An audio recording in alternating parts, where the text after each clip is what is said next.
In early 2025, the peace talks between Russia and Ukraine will commence. They will be negotiating a peace agreement. However, the fate of these talks will be decided by a third party, by the United States of America. Mark my words down, I am sure that the parties will come to an agreement. Today, I want to share my thoughts on why I am so sure of that. What I am not sure about is what exact result of that negotiation will be. Real peace that will help Ukraine flourish, or mere ceasefire that will allow Russia to build itself up into a real powerful monster. Howdy, everyone. My name is Konstantin. Welcome to Inside Russia, where usual Russia is explained by the unusual Russian. As usual, you will not find BS, propaganda, or lies here, but will find truth, common sense, and logic, and some emotions, human emotions, because I'm a human being after all. My today's message will consist of three parts. First is the message itself, then discussion at the discussions, questions, answers at the live stream chat, and at the end, I invite everyone to pray with me. Let's pray for peace in Ukraine today. Do you know when I started seeing the signs of peace coming to Ukraine? In late July. I actually made a live stream about it. I called it Peace is Coming to Ukraine, August 1st. Check it out, it's still there. Now, 4 months later, I am sure that peace is imminent. Without further ado, I want to explain why I think so.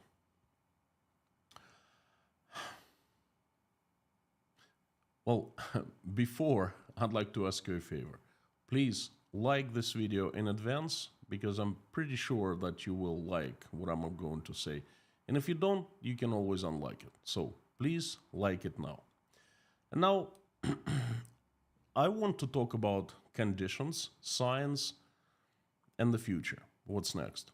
First, there are conditions exist that tell us of the upcoming peace talks, negotiations. There are a few conditions, and the first is Russia is exhausted. It's exhausted economically and militarily. Economically, no matter what you hear from the Western media or from people, we are seeing that all key economic indicators of Russian economy are negative, with negative prognosis. Real world inflation is getting close to 30%. It's disastrous. The key interest rate is at 21% currently, and the central bank is openly promising that it will increase it in mid-December to at least 23%, possibly even higher. Ruble to dollar exchange rate is close to 110 rubles for $1 American. Russian ruble has lost over 25% of its value in just 3 months. Russian economy is falling apart like a card house.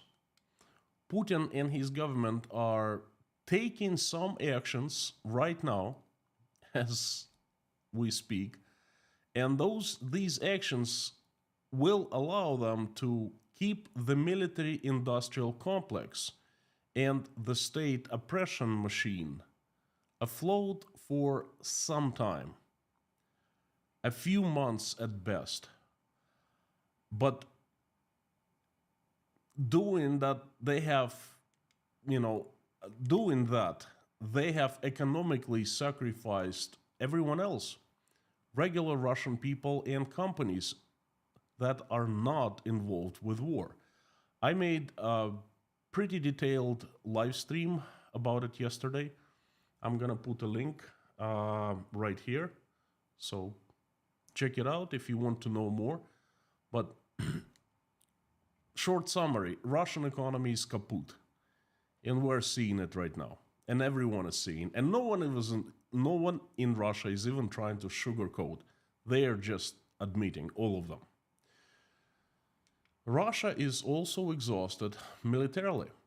Although over the last 2 years it's been able to increase war manufacturing, well, it is at the limit now, working at 3 shifts, but it's still producing rockets, ammo, missiles, and things like that, But the biggest problem Russia is facing right now is people.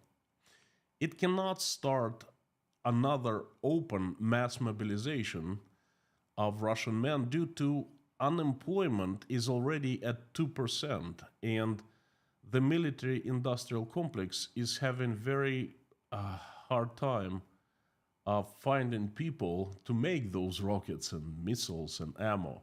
So the new mobilization would only deepen this crisis. So therefore, no mass mobilization in near future. Do you want proof of that? Russian state has been buying souls of Russian men, but there are fewer and fewer men to sign up every day now. We are, we know for sure by seeing the amounts of sign-up bonuses that Russian government is paying to those willing to sacrifice their souls, to go to the front lines voluntarily, to get paid to kill Ukrainians. We're seeing that the bonuses now are over 3 million rubles in some provinces. That's $30,000, and that it's paid up front in a lump sum. And these bonuses, they keep on getting higher every single week.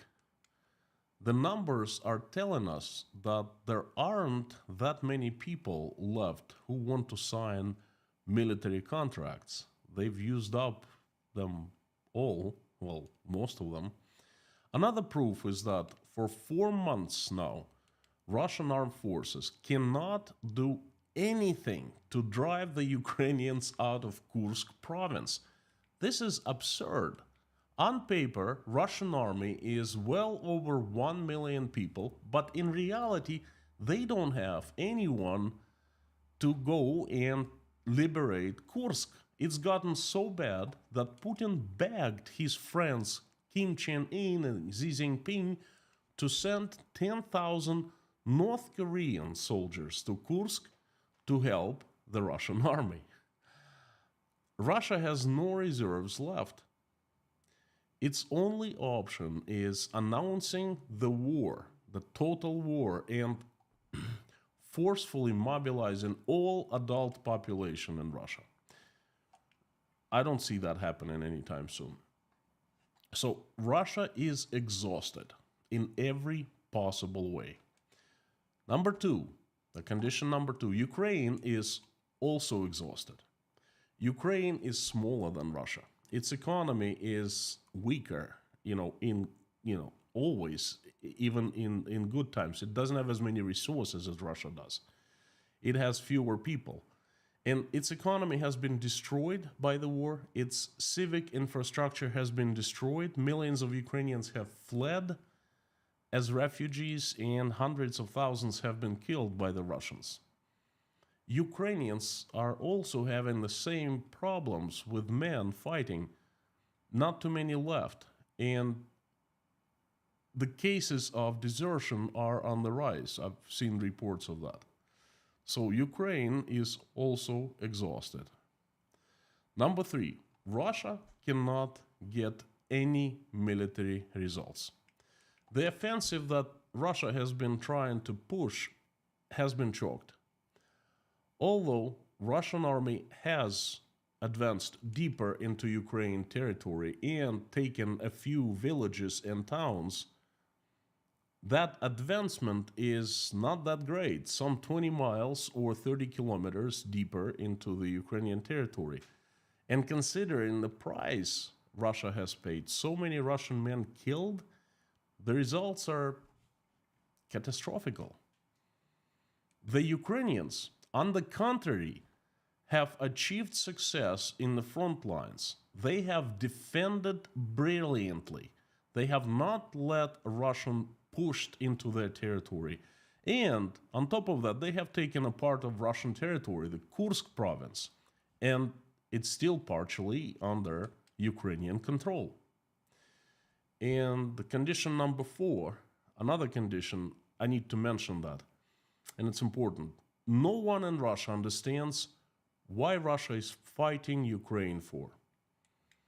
It's become from, well, it has changed from we need to denazify Ukraine, demilitarize Ukraine, into we are now fighting the Ukrainians for the sake of fighting. Think about it. Putin promised that the 2 and only 2 goals of Russia invading Ukraine were, number 1, to denazify Ukraine of some mythical Nazis that no one has ever seen, and number 2, to demilitarize. I can't really tell much about Nazis in Ukraine. I lived in Ukraine for a year and I didn't see one Nazi there. It's absurd. Okay, it was a made-up reason. But number 2, the goal number 2 Putin announced, to demilitarize Ukraine, that's worth taking a look at. Ukraine has been militarized up to yin-yang in the past 2.5 years. It has received so much support from the Western countries, from Europe, from the UK, from the United States of America. It's absurd to say that Russia has demilitarized Ukraine. No, on the contrary, Putin, by his decision, has militarized Ukraine to the levels unthinkable.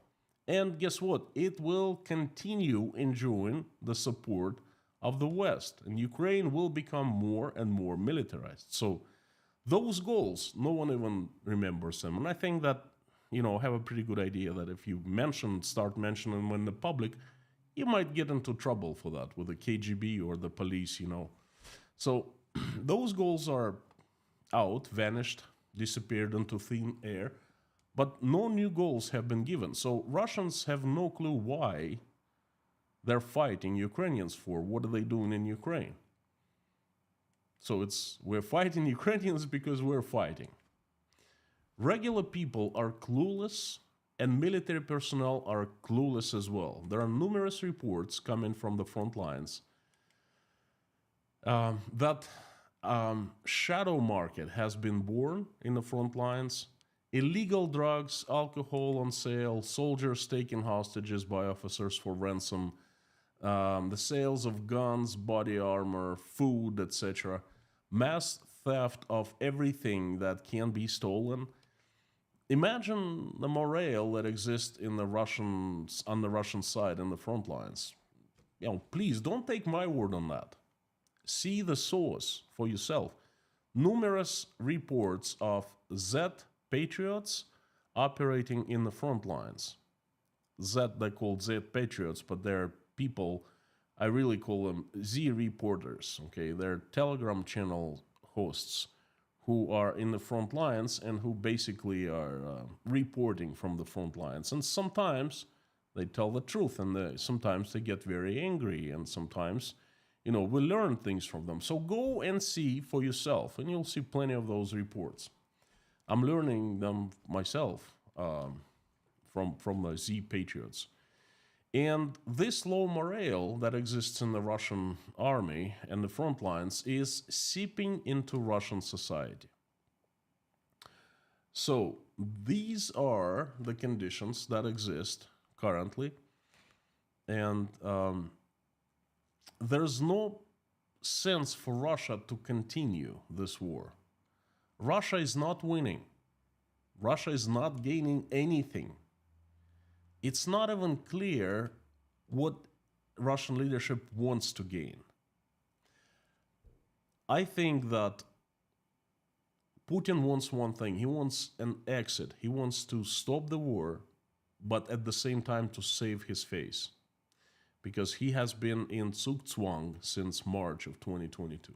So Russia is not gaining anything. At the same time, by continuing the war, Putin is destroying the economy more and more. And economy is the foundation for everything. By destroying the economy, he gets closer and closer to a huge power crisis in the Russian society. And basically, he gets closer and closer to a point where he would have to be forced to turn Russia into a concentration camp, North Korean style. At some point, he will be forced to do that to keep his power. Because, Russians can only take so much. Same thing was happening in the USSR, if you remember. 1989, 1990, 1991, boom, it blew up like a volcano. So, as we understand now, Putin will do anything to keep his power, and he will turn Russia into North Korea just like that. He has been laying the foundation of that.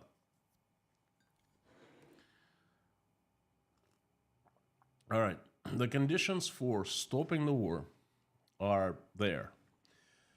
But the conditions by themselves are not enough. They can exist for a long time.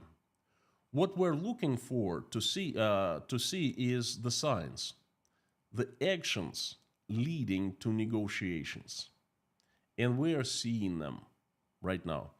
Before I show you the signs, I'd like to take this opportunity to thank you again, those of you who have supported me during these hard times.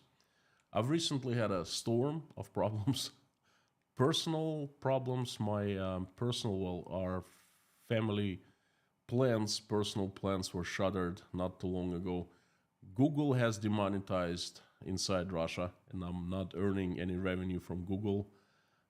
It's still demonetized, I had a serious medical condition called Bell's palsy. Many of you remember that. Half of my face was paralyzed. And I have received tremendous support from you. Thank you. Thank you, those of you who watch my videos, comment and like them. Send me messages, buy me coffees at buymecoffee.com. Support through Patreon and PayPal. I say thank you in every single stream and video, and I will continue doing so because I really, really appreciate your support. Thank you. You inspire me and give me hope and energy. You have my promise to continue spreading the truth of Russia's transformation no matter what. I will not give up. I'm just getting started. So let's talk about the science. Let me sip this wonderful English breakfast tea. It's my drink of choice. I don't drink anything else. Let's talk about the signs. The signs are here. There are 5, well, really 6. It's 5 signs and a bonus one. Now, number 1, Ukraine's President Volodymyr Zelensky has been gradually softening his position on negotiations with Russia. For a long time, his position was no negotiations with Russia under any circumstances. All Russian troops must leave Ukraine, only then we negotiate. Then, in July, for the first time, he changed his position. He allowed for a chance to negotiate with Russia. And 2 days ago, Zelensky admitted that Ukraine could agree to a ceasefire with Russia even without the liberation of all Ukrainian territories, if the territory of Ukraine controlled by Kyiv now is taken under the umbrella of NATO. And just minutes ago, Zelensky and Scholz, the Chancellor of Germany, had a joint press conference in Kyiv when Zelensky said he will do everything possible to end the war in 2025. And I believe him. I think that he has been laying foundation in Ukraine for some kind of a compromise with Russia. Number 2, Russian propaganda has significantly toned down its stand on war and peace. Before Putin's inauguration in May, it was war, war, war, enemies, enemies, enemies all around Russia. We must fight till the end. We must fight till we die. And after the inauguration, they started mellowing down the messages. War till the end, evil West will show them. Rhetoric started disappearing in early July, and unthinkable, I started hearing peace.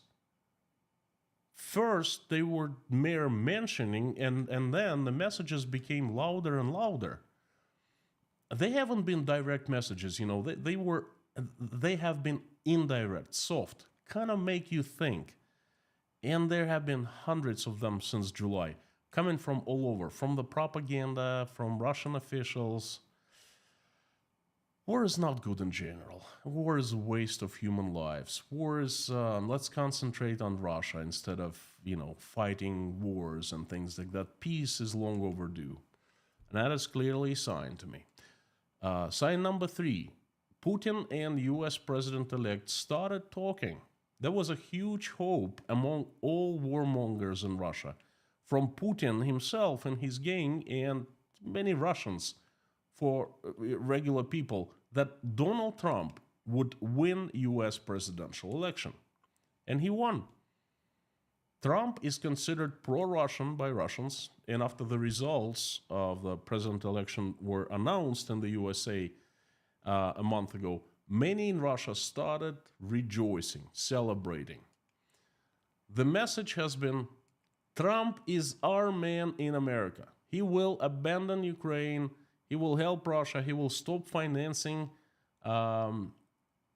Ukraine. He will stop military aid, financial aid, and Ukraine will fall.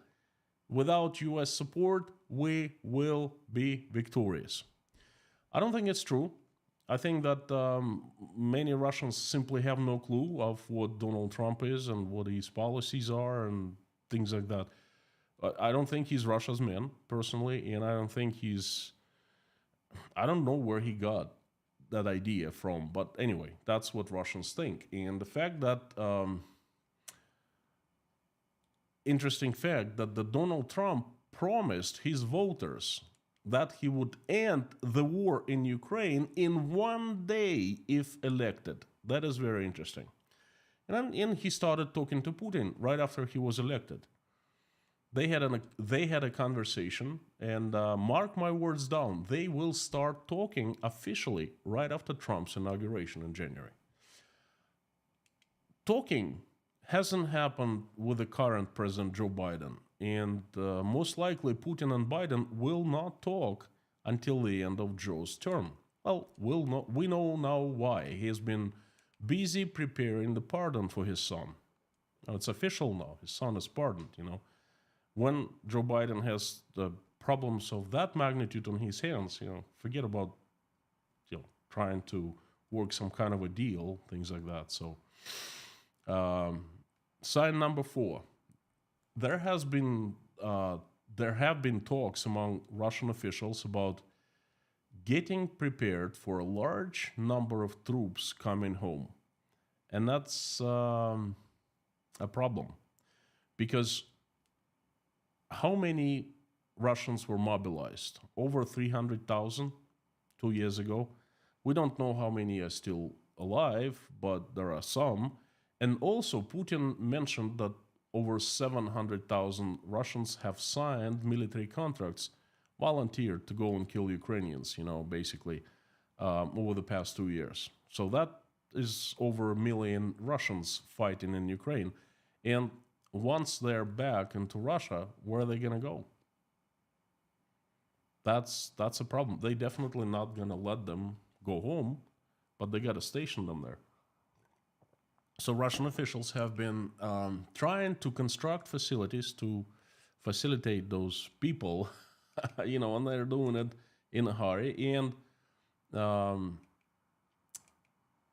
don't forget those released from Russian prisons, hundreds of thousands of criminals, also fighting in Ukraine. They're going to come back. They've been pardoned, by the way. So the new Minister of Defense, Belousov, he was caught talking about this issue and emphasizing it, saying to his subordinates and to the contractors, hey, this is a big problem. You got to take care of it because we have so many people coming back home soon. And I believe him. I believe him. Also, other officials of lower caliber have been talking about that. To me, it's a clear sign that something is cooking. Now, that by itself, if that was only what I heard, just by itself would not be enough. But combined with other signs, I think that's it's painting me a big picture. Sign number 5: Putin has recently escalated the situation. He used a ballistic missile, Oreshnik, old Soviet technology that is being sold to Russians as brand new breakthrough. He used it on Ukraine, on the city of Dnipro. That's a clear escalation because it's a ballistic missile. It's a different type of weapon. Thing is, Putin always escalates before he starts negotiating. We have seen it many times before. Not in the war, but, in other things. That's one of his most used tactics. Basically, he's been trying to get leverage before the negotiations take place in January. Has he succeeded? Time will tell. And the 6th sign, and that's a bonus sign, the last but not least, it's actually a very important one. It happened today. And that's kind of the last nail in the coffin's lid, so to speak. The chief of staff of President's office, one of the deputies responsible for the ideology in Russia, has begun to prepare the vice governors of Russian provinces for the situation when the war ends. The main topic when the war ends will be to sell the image of victory to Russian people. Because if nothing is achieved in Ukraine, then obviously there would be a question. And why did we invade it in the first place?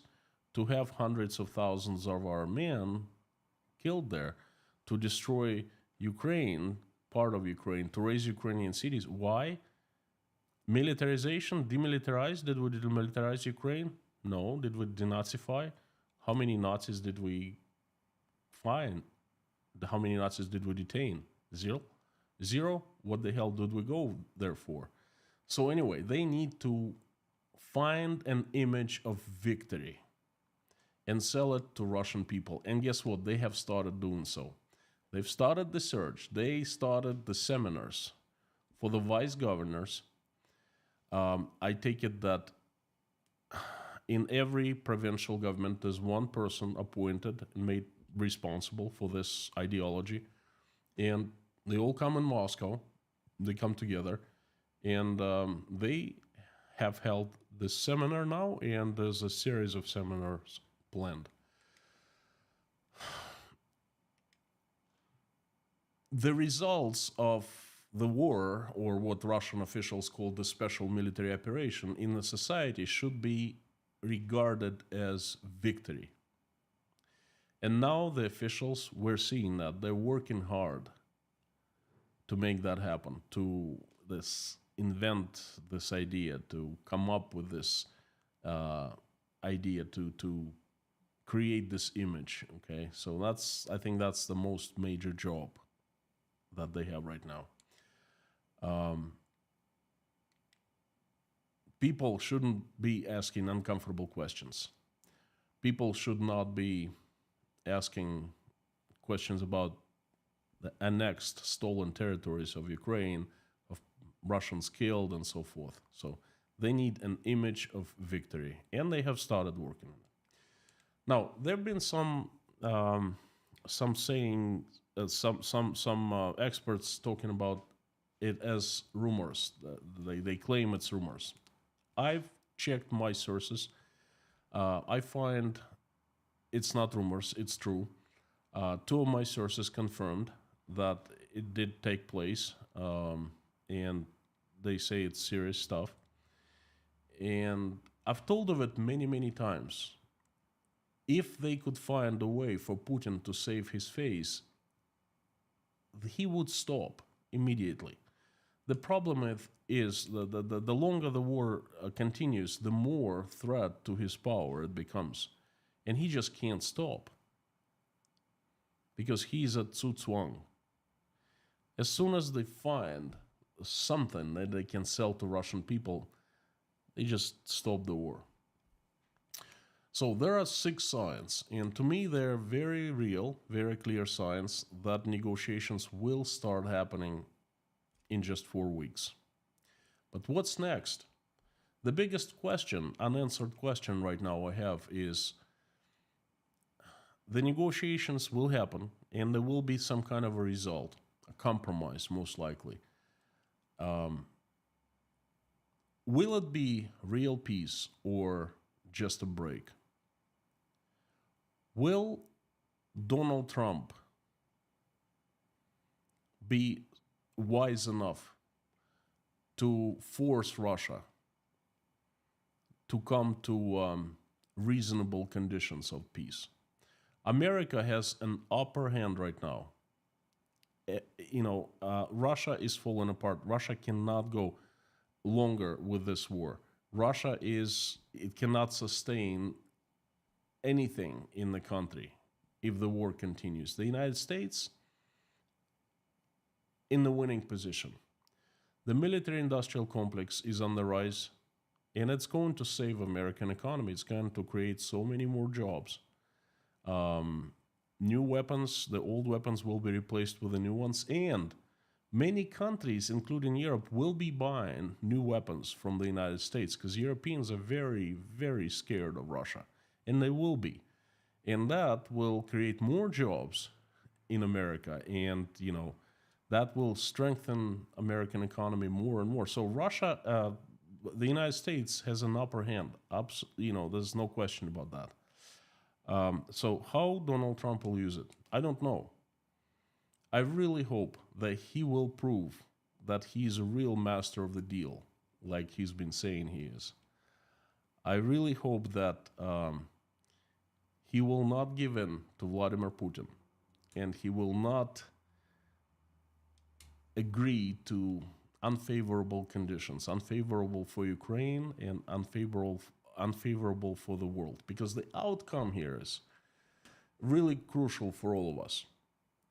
If Russia stops the war and then reaches peace conditions with Ukraine that are really fair, then it's going to be good for everyone. If Russia just gets a break, then Vladimir Putin stays at power, and you know what he's going to do next? In the next 5 or 10 years, he will be beefing up Russian military, and it's far from being number 2 in the world right now. Very far, perhaps number 22 military in the world. But you know what? Vladimir Putin can make it number 2 in some time. And I hope it doesn't happen. I hope he doesn't get a break. I hope that the peace will be permanent and on favorable conditions. Let's hope and pray for that. I will definitely keep you informed of that.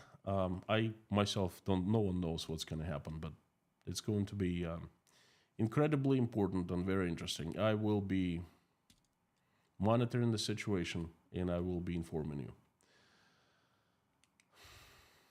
There will be many news coming out, that's for sure. And I will be making them available to patrons of Inside Russia. In case you don't know, I run a little news operation at Patreon. I select 9 news every single day that I think are important and that matter in Russia.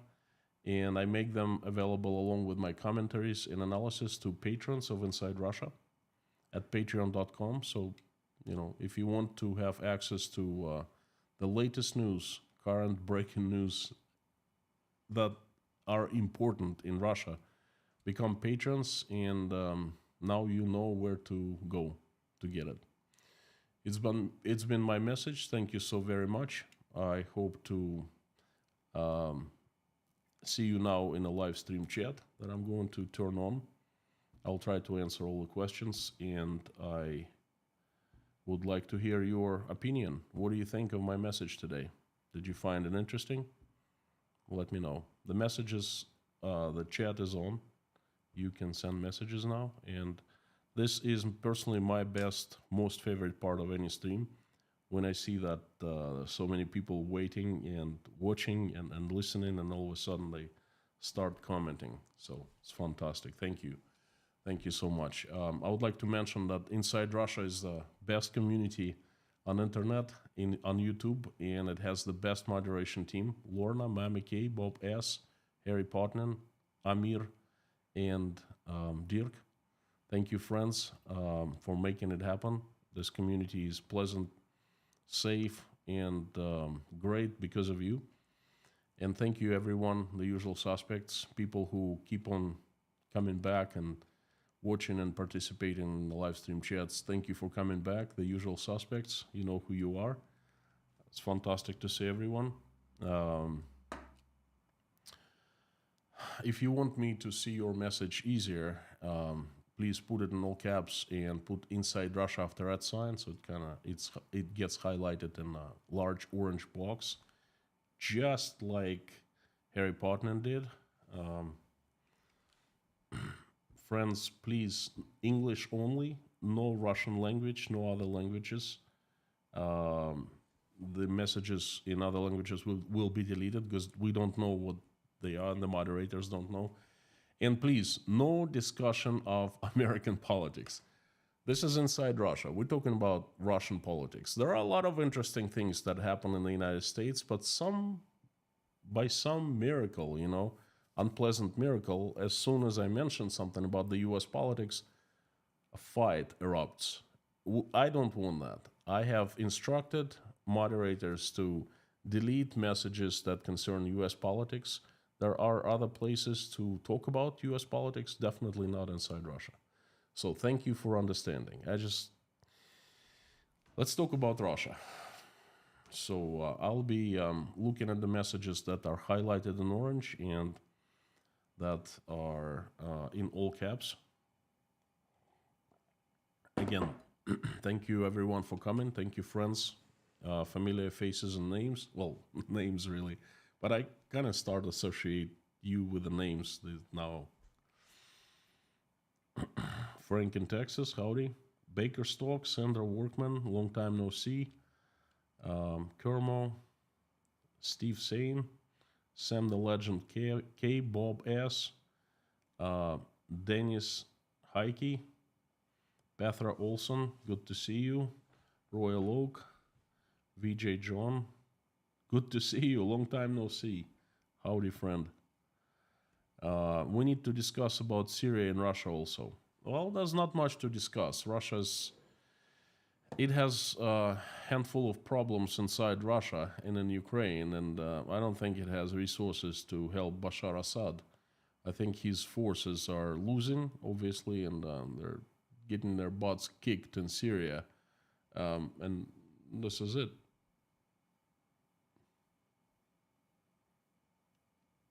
I've been having troubles with internet today, all day, so let me know if it's buffering on your side, I hope not, but it's very odd.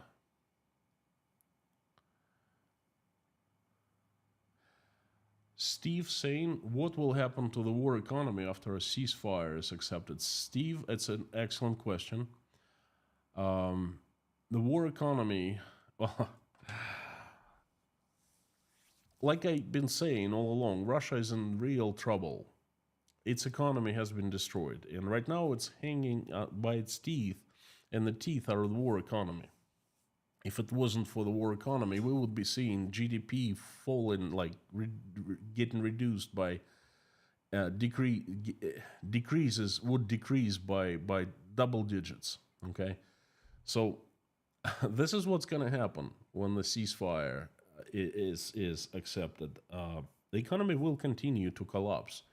Of course, if the USA doesn't lift the economic sanctions, if it turns to Putin and says, oh, please knock yourself out, do whatever you want, sell your oil at any price, sell your natural gas, whatever. And Russia will start earning lots of export revenues from the bread makers. That that would definitely help Russian economy. I don't think it's gonna happen. I hope it's not gonna happen. So it's going to deflate more and more, and people will be fired, many of them, because right now they're working in 3 shifts. Most likely they will come back to 1 shift, and they will simply not be able to maintain this level of expenditures that they're doing right now. Putin just signed the budget, federal budget for 2025. It's 13.5 trillion rubles for defense. It's 1/3, 32.5% of the entire budget, Russian budget, is for defense. Well, offense, really. And if that number is getting cut in the future, then economy will simply fall apart overnight, just like that, you know. So dark times are waiting for Russian economy, one way or another. Andrew from South Africa, howdy. Good to see you, friend. Palm Tree Kate, hello, hello. Hey, look at this. Dirk is back. Thank you for coming back. I hope all is well. Fantastic to see you, Dirk. Everyone is happy to see you.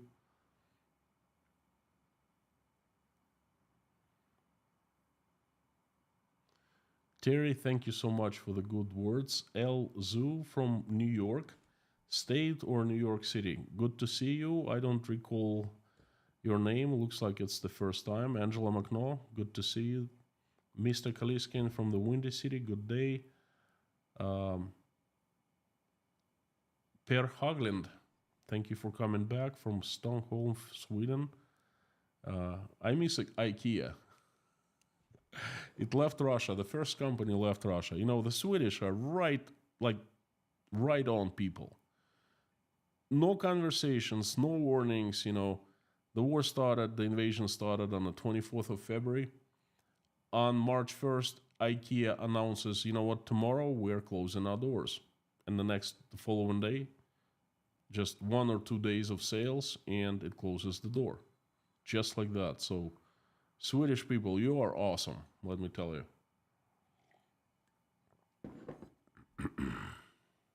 The first company to leave. No BS. Just like that. Show we mean business. VJ John, thank you so much. Again, Dale Nasser, thank you so much for good words. Faith Russert from Spain, Koshkin Dom. How are the best mods in the world today? Nell B, I guess it's a question not to me. Malti Daki, good nabend. Long time no see. Victor Bermudez, greetings from the south of Spain. Good to see you. Spain is a country where a lot of Russians trying to get into right now, the refugees. Toby 777 from Czechia. Thank you so much, friend. Every time I see someone from Poland, Czechia, Slovakia, Lithuania, Latvia, Estonia, you know, it warms my heart. Thank you for coming. I've been to Prague many times. I've been all over Czechia. Karlovy Vary, Teplice, then towards Austria. My parents lived in Prague for 10 years, so I have very warm feelings about your country and your capital. Thank you. Pinda the Peanut, long time no see somehow. I don't think, I didn't see you in a couple last streams, so perhaps I just missed your messages, I don't know. KG1,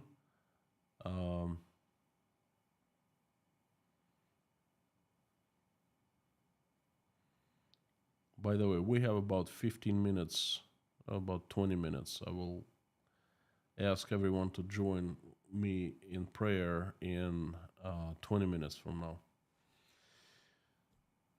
Okay, Eric Knowles. What others said, if peace comes, will Putin remain in power? Very difficult question. I don't know. Putin will do everything to ensure that he stays in power. That I can tell you. Will he succeed? I personally think he is actually sorry for getting into this war. I think he realizes he made a big mistake because before his power was much stronger than now, in my opinion. Perhaps not the power, but there were fewer threats to his power than now. He's facing more uncertainty. Okay, once these peace talks are finished, commenced and finished, what's gonna happen? Goran N, as a Swede, I say thank you. Well, you know what? I'm saying thank you because really I am thanking you. Um, it was very good to see that IKEA just showed example to everyone, and it was a Swedish company. Loved going to IKEA, by the way. It's always found something useful. We always had lunch at IKEA. The Swedish meatballs with like currant jam or something like that. It was great stuff.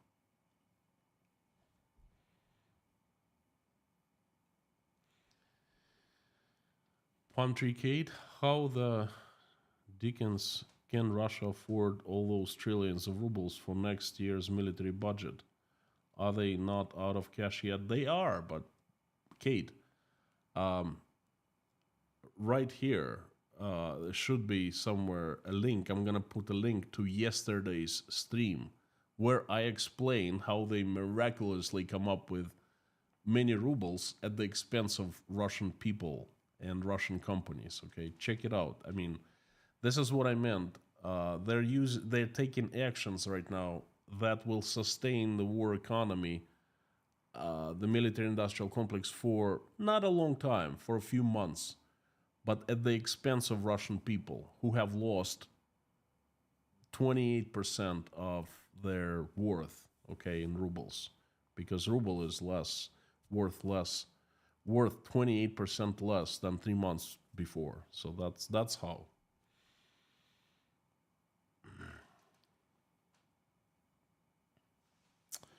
Oi, oi, oi. A day of tough questions. Gandalf, what is the most likely road to real democracy? Friend, I wish I knew. The more I learn about Russia, the more I understand that today's problems that Russians are having, they are not current problems. They take roots in the history. Russia has had 400 years of history that I'm not very proud of right now. Russia is the society divided into two classes, the upper class and the lower class. And the upper class thinks that it owns Russia and it has a right to manage people's lives. And the lower class agrees with that, accepts that, okay? It was in the Imperial Russia with the Romanovs, it was in the USSR, in the, and it is now. So I've been thinking a lot.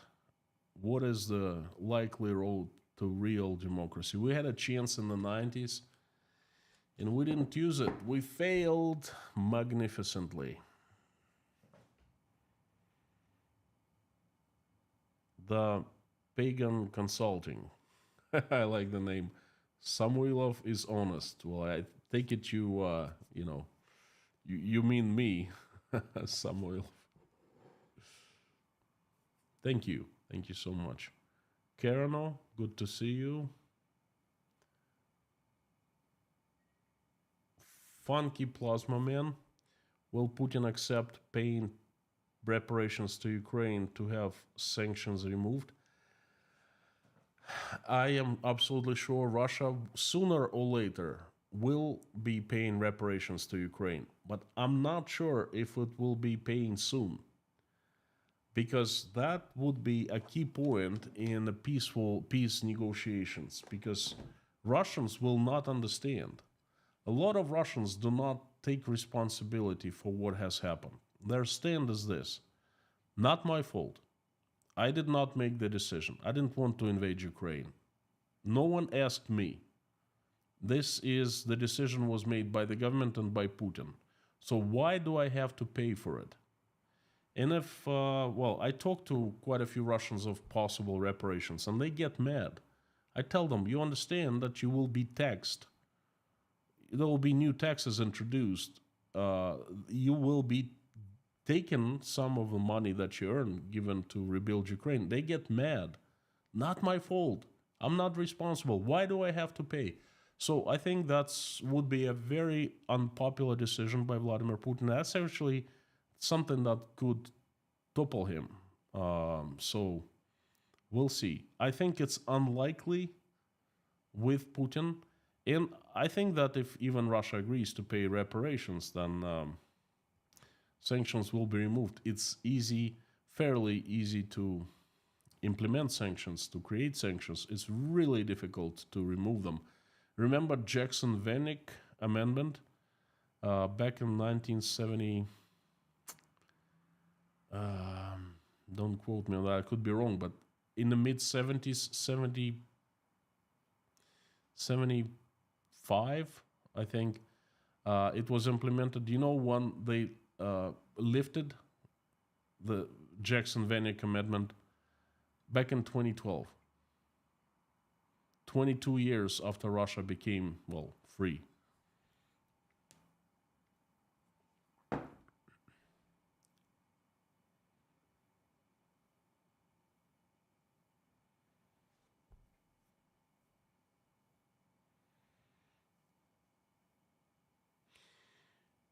Grow Show, do you think Putin would ever give up Crimea? What do you think a peace deal would look like? I don't know.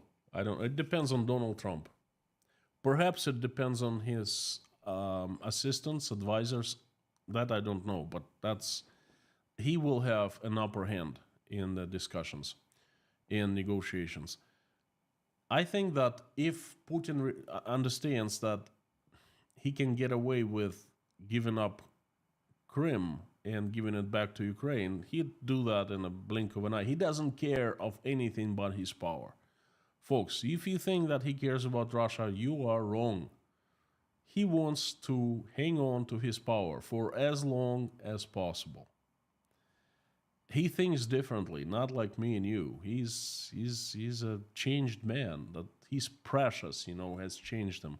Remember the Lord of the Rings, that golem, that ugly. That's what power does to you. This is what it has done to Vladimir Putin. He's held absolute power for over 20 years now. I commend people. He would do anything to prolong it. Crimea, Moscow, St. Petersburg, whatever, as long as he can get away with it. Can he get away with it? I don't know. So we will see. Amar Sulaivani, recently I was on my way to travel outside Russia from St. Petersburg Pulkovo airport, and I literally witnessed 5-6 migrant-looking people were following me. I didn't feel safe. Well, like I've been saying, Russia has had increasing problems. And one of the problems is safety, street safety, economic safety. People get their money stolen from banks.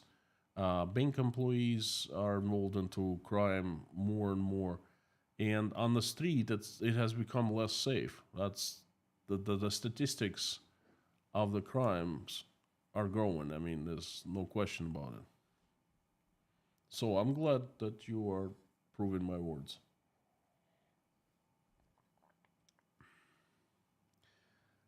Twisted Teapot, I'm wondering how the peace plan will look like. Do you think that Ukraine will allow their territories that are occupied to be kept by Russia? Well, today confirmed, but 2 days ago, Zelensky said that yes, we consider giving up those territories if we are given assurance by NATO that NATO will defend us somehow. So that is the laying foundation for that is sending Russia a signal that, let's negotiate, let's end this.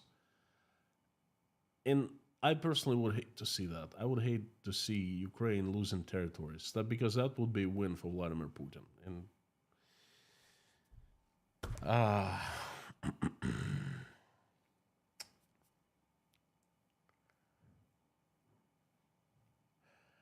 Roman, what to do with those who return from the front lines? That's a huge problem. There will be gangs. There will be lots of broken people, lots of crazy people, lots of people with PTSD. We are seeing that those who are coming from the front lines now, they're not well. What to do with them? I don't know. Ask those who send them to the front lines. Let them deal with the problem. I think that's going to be a huge problem for the Russian society. I mean, if I was still in Russia, I wouldn't feel safe for my son, for my daughters, to go to school, to go on the street. No.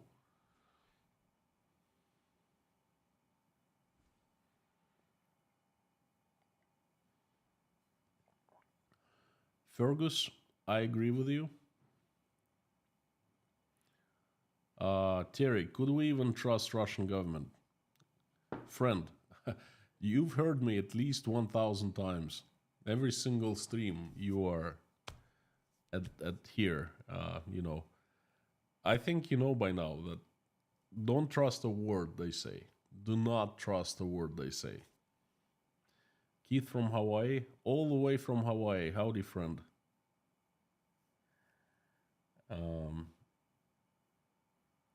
B. Wallen N. I just saw a video of Siberian towns, very beautiful. And Russia is beautiful. It's a very pretty country. It has great nature. People in general, okay. We're very hospitable, especially in villages and smaller towns in Siberia and the far east of Russia. There's no question about it. I loved Russia. Still love the country. I hate to see what is happening to the country, how it's been transformed into something ugly. Koshkin Dom, will peace with Putin's saving face mean that Putin stays in power, no collapse of dictatorship in Russia? Well, that is out of the question. Putin will never sacrifice his power for anything. That is, you gotta understand, that is a constant. That is, no matter what kind of negotiations there will be, Putin will have to stay in power. That's what he doesn't care about anything else. Okay.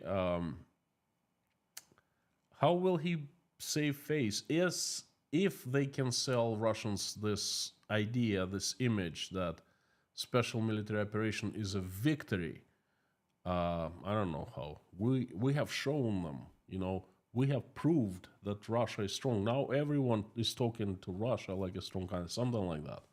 Because I really don't understand what they can even try to sell them. But how can you try to sell this to people whose relatives have been killed? I don't know. So anyway, will dictatorship collapse in Russia? I don't know. That's a very difficult question.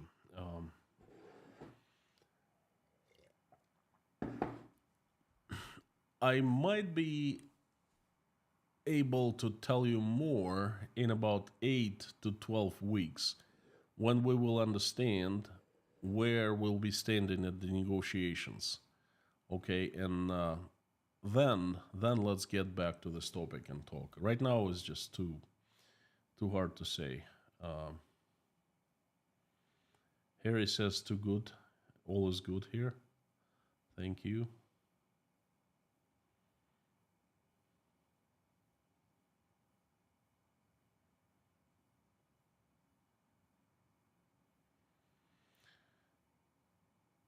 Serge, hoping finally for peace now before people freeze in the winter.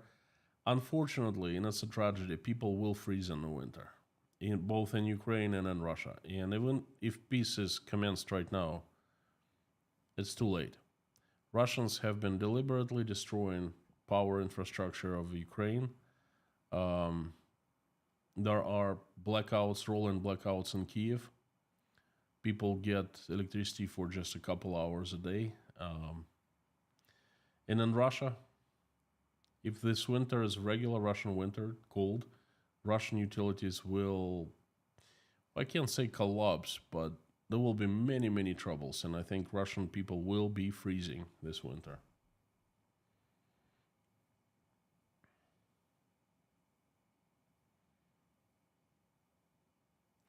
Rinvidas, thank you for coming. Will be interesting to see what male-female ratio will be in Russia, Ukraine after it's over. Well, I don't know what will be in Ukraine, but I know what will be in Russia. Well, I think you have a pretty good idea.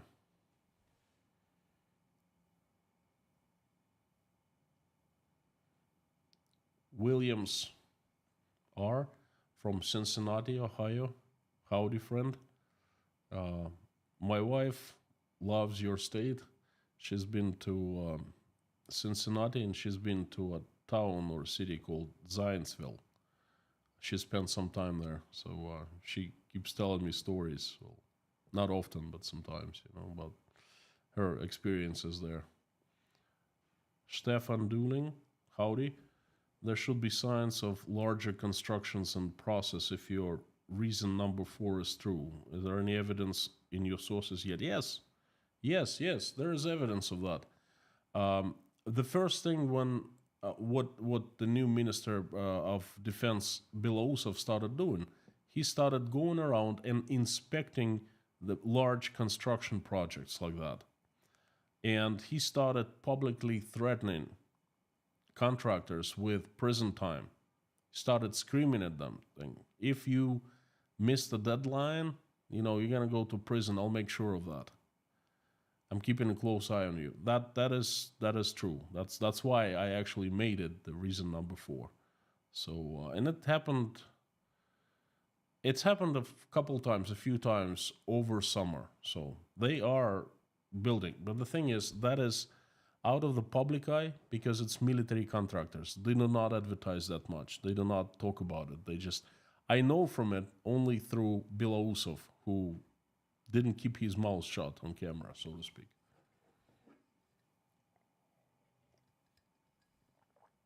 Raider Cortex, today is Rachel's from Texas birthday.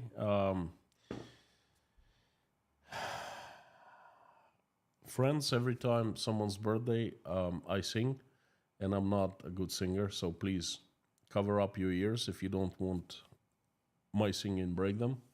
And I will sing to Rachel from Texas. Happy birthday to you. Happy birthday to you. Happy birthday, dear Rachel. Happy birthday to you. I am wishing you to have many happy returns of this day. Have a wonderful celebration. I wish you to be surrounded with your loved ones. Be healthy. Always have many reasons to smile and have plenty of coins in your pockets. So happy birthday, Rachel.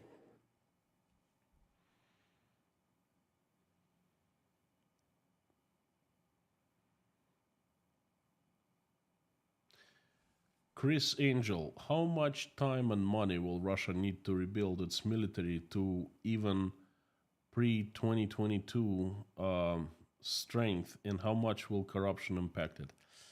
It depends. Well, first of all, I think that Russian military is stronger than it was before the start of the war, because it has its military. What do you mean military? Military by the army, the personnel, or military by the products, the armor, the missiles, and so forth. If we're talking about the later, then I think right now Russia has a stronger military than before. If we're talking about personnel, people, not sure.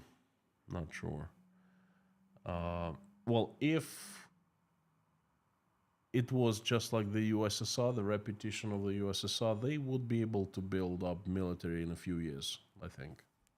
How much money it'll take? Who cares? Russia will print money. Yes, people will become poor, very poor. They will probably won't eat much, but, who cares about people in Russia?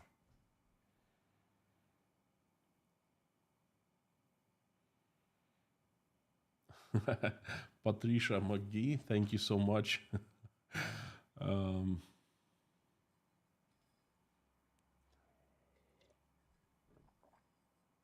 David Mowie, howdy. Yelena Errington, good to see you. Long time no see.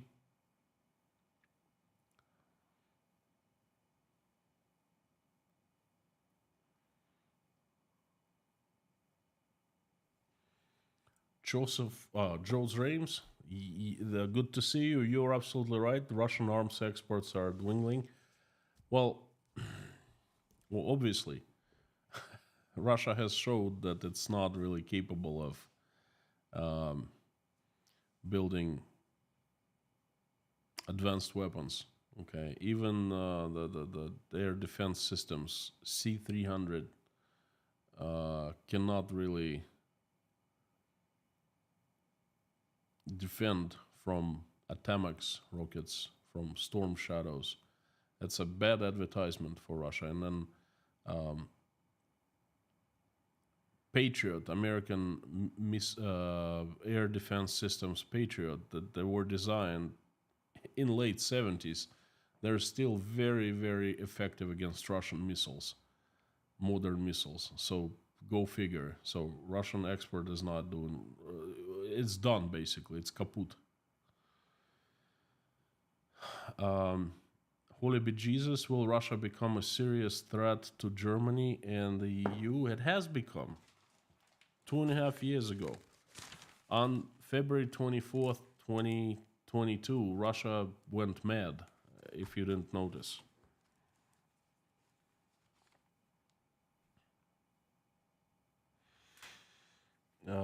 So, yes, it has been the threat ever since. It's been the threat to the world, not just EU and Germany and the EU. And that's why the EU is kind of freaking out about Russia.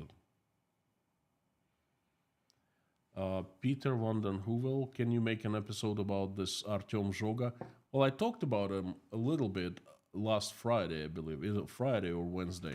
So, what do you want me to talk about him? Is he worth talking about? Just anyway, Lorna is signaling me that time is up, and Dirk. Thank you, friends. I would like to invite everyone to pray along with me to finish this live stream with prayer. If you're religious, if you're not religious, doesn't matter. Let's send good wishes, good vibes, good energy to people. I call it praying to God. You can call it whatever you want, but pray with me. Thank you. Dear Lord Jesus Christ, thank you so much for giving us this day. Thank you for putting food on our tables and giving roofs over our heads. Thank you for surrounding us with the loved ones. Thank you for our families.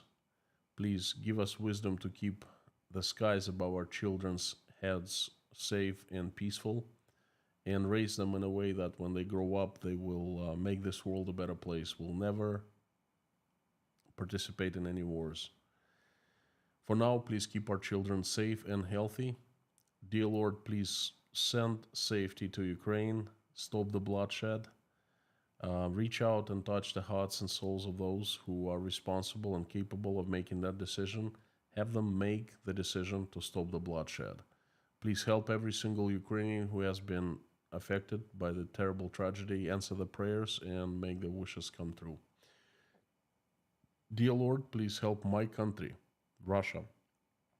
I'm asking you to have your strongest angels with sharpest swords, assemble them into your heavenly army.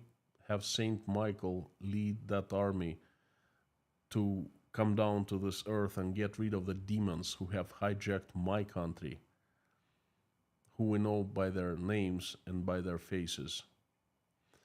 Have your angels help good Russians to run the country and make it peaceful, loving, and respecting.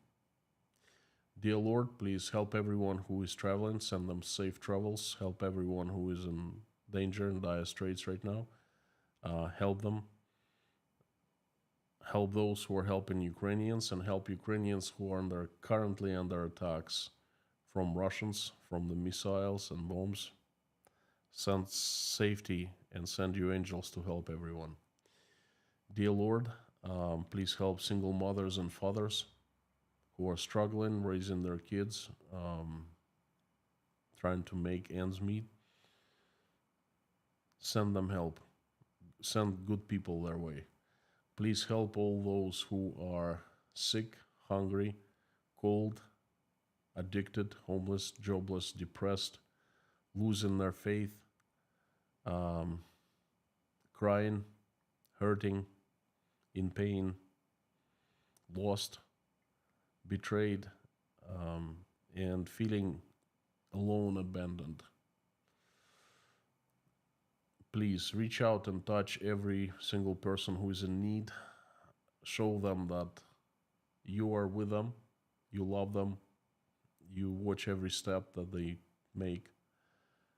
You have not abandoned them, and you will be with them for the rest of their lives. Please help everyone in need. Thank you for us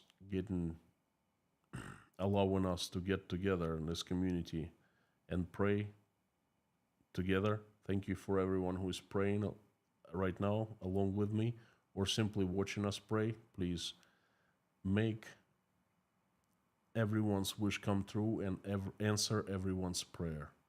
Dear Lord, I would like to ask you to help some people, the members of Inside Russia community.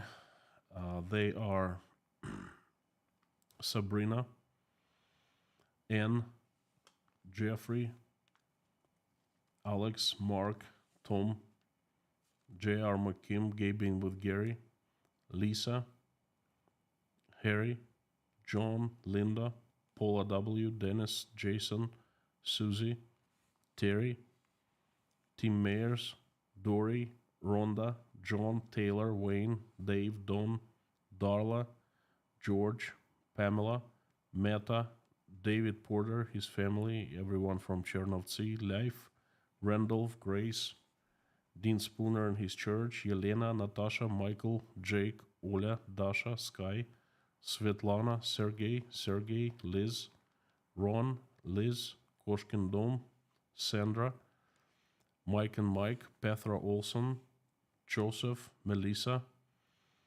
Jodes, Millie, Philip, Eileen, Highwayman, Victor, Holy Be Jesus, Pamela,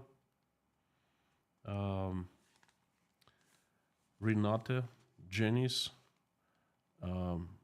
Derek,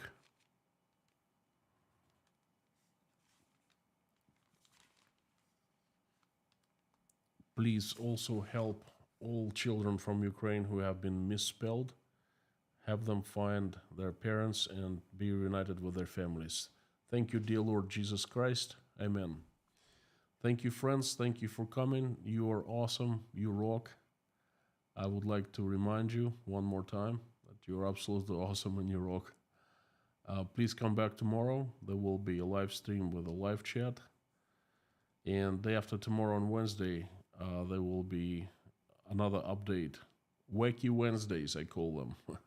Russian news are becoming wackier and wackier.